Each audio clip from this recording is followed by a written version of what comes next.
Mesdames et messieurs, bonjour. Dans le cadre des entretiens que nous avons avec les responsables du mouvement des associations qui militent en faveur de la vision du chef du Parlement ivoirien, nous recevons aujourd'hui une personnalité de la communication à la personne de M. Sidiki Sila. M. Sidiki Sila, bienvenue sur nos plateaux. Merci, bonjour à vous. Alors, qui est Sidiki Sila? Sidiki Sila est conseiller, consultant communication et spécialiste de tout ce qui est relatif au domaine de la gestion des relations publiques. Vous êtes aussi cyberactiviste? Oui, effectivement. Alors, pourquoi avoir choisi de défendre le président Guillaume Soro sur les réseaux sociaux? D'abord, je pense que le choix de soutenir les actions du président du Parlement ivoirien est vite fait. Quand on connaît l'histoire et le parcours politique de GKS, Guillaume Kibafori Soro, et qui appelle aujourd'hui au pardon et à la réconciliation, je pense que le choix est vite fait de choisir entre une Côte d'Ivoire nouvelle qui a connu un passé douloureux, qui aujourd'hui est en quête de pardon, donc pour une stabilité. Ce choix-là est vite fait, plutôt que de choisir de rester dans nos vieilles rancœurs, de développer la haine et rester dans ce que nous avons déjà connu par le passé. Alors concrètement, à quoi consiste votre rôle sur les réseaux sociaux? D'accord, ok. Les actions que je mène, moi et certains de mes amis, sont beaucoup plus axées sur la communication digitale. Un premier volet, communication digitale, qui s'intéresse aux différentes actions du président du Parlement ivoirien, à savoir lorsque, par exemple, il doit se déplacer pour aller à des audiences ou à des rencontres sur le plan international. Nous essayons de relayer tout ça sur nos différentes plateformes, Facebook, Twitter. Et un second volet qui rentre beaucoup plus dans le cadre de la communication sur l'appel lancé par le président du Parlement ivoirien, à savoir le pardon, la paix et la réconciliation, et mobiliser ainsi la toile et les réseaux sociaux pour distiller ce message de paix-là à tous nos concitoyens. Justement, à travers la vision du PAN sur le pardon et la réconciliation, il s'avère que des voix s'élèvent pour parler d'opportunisme. Qu'en dites-vous? Non, je ne suis pas d'accord avec ça. Il ne faudrait pas qu'on voie en l'appel du président un appel intéressé pour, comme certains le disent, pour 2020 à la présidentielle. Non. Il faut, aujourd'hui en Côte d'Ivoire, nous sommes tous unanimes, et je pense que c'est l'une des premières fois d'ailleurs, que tous les Ivoiriens, de tous bords confondus, sont d'accord pour dire qu'il faut que nous allions à la paix. Il faut que nous puissions franchir un cap, passer à la consolidation des différents acquis. Donc, la paix ne profite pas à un bord politique ou à un clan religieux, non. Lorsqu'il y a la stabilité dans un pays, c'est du bien de tout le monde. Il y a des emplois qui sont créés, il y a la stabilité, il y a l'amour, il y a la fraternité. Donc ça profite à tout le monde. Donc il ne faudrait pas que les Ivoiriens voient en cet appel-là quelque chose d'intéressé pour 2020. Non, pas du tout. Y a-t-il un mouvement dans lequel vous militez? Oui, bien évidemment. Je pense que j'aurais dû souligner ça dès le départ.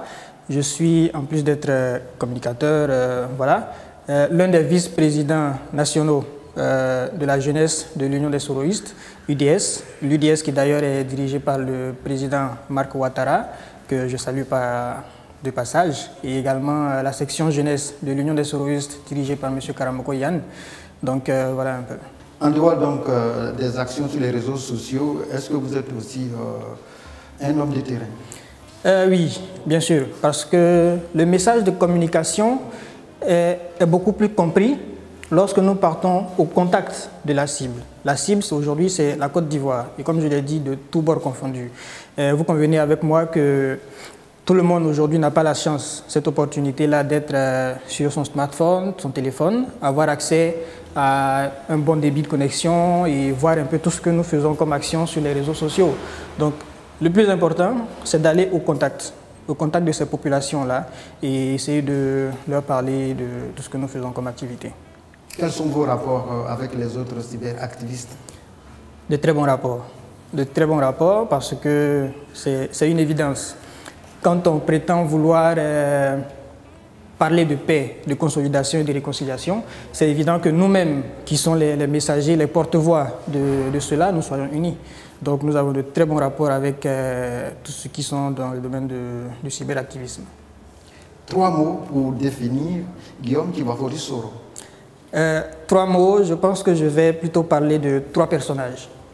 Le premier personnage de Tini Banani. Tini Banani, on le connaît comme quelqu'un de téméraire. Et je pense que le président de l'Assemblée nationale a prouvé durant ces dernières décennies toute sa témérité en conduisant ce pays vers là où nous sommes aujourd'hui. Second personnage, je dirais Kirikou. Kirikou, en faisant référence à la chanson que, voilà, Kirikou n'est pas grand, mais il est vaillant. Kirikou n'est pas grand, mais il peut tout. Et je pense que le président GKS l'a prouvé maintes fois, sa volonté et sa détermination. Et comme le disent les sages, la volonté et la détermination est l'une des forces morales les plus incontestables. Et dernier personnage, je parlerai du personnage Bogota. Bogota, en faisant référence par le passé à la lutte syndicale dans laquelle il était engagé, quand il était encore à la FESI, il a fait preuve de volonté, de détermination, sans jamais fléchir, porter haut ses convictions. Donc voilà un peu ces différents personnages qui, pour moi, reflètent la personnalité du président de l'Assemblée nationale. En dehors de ce que nous venons de dire, est-ce que vous avez un mot à ajouter? D'accord. Déjà, c'est de rappeler aux uns et aux autres que nous devons franchir un cap, que nous devons passer d'une étape 1 à une étape 2. Et d'ailleurs, lorsque nous partons à la rencontre des différentes populations, nous essayons de leur faire comprendre que la meilleure des manières aujourd'hui, en Côte d'Ivoire, pour développer ou continuer à développer cet esprit de haine, de continuer à vivre dans les rancœurs, c'est de toujours continuer à vivre dans ce clivage victime et bourreau. Ce qui évidemment n'est pas l'idéal que nous tous ici nous faisons de l'état d'union. Quand on parle d'état d'union, on parle de symbiose, on parle de fraternité. Et c'est ce message-là que nous leur passons. Et comme j'aime bien le dire, nul n'a autant souffert durant ces dernières décennies que tout le monde. Autant vous que moi et tout le monde en Côte d'Ivoire, nous avons été à la fois bourreaux, nous avons été à la fois victimes. Ça ne sert à rien de dire oui, la faute incombe à X et moi je suis innocent. Nous tous, nous avons été hier victimes des autres de par leurs idées. Nous avons également été bourreaux des autres de par ce que nous pensions être juste. Mais aujourd'hui, qu'est-ce que nous faisons? Est-ce qu'on va continuer à vivre dans les vieilles rancœurs? Non. Est-ce qu'on va décider de s'asseoir, se prendre la main et marcher vers le futur comme deux frères qui ne se sont pas entendus hier, mais qui disent, bon, finalement, il faut qu'on s'asseye ensemble parce que la maison où nous sommes, la Côte d'Ivoire, nous y sommes tous. Si ça ne va pas, c'est nous qui en périssons. Donc voilà un peu ce message-là que nous portons. Mesdames et messieurs, nous rappelons que nous recevions tout à l'heure M. Sidik Silla qui a accepté de répondre à nos questions. Restez toujours sur GKS TV, le programme se poursuit.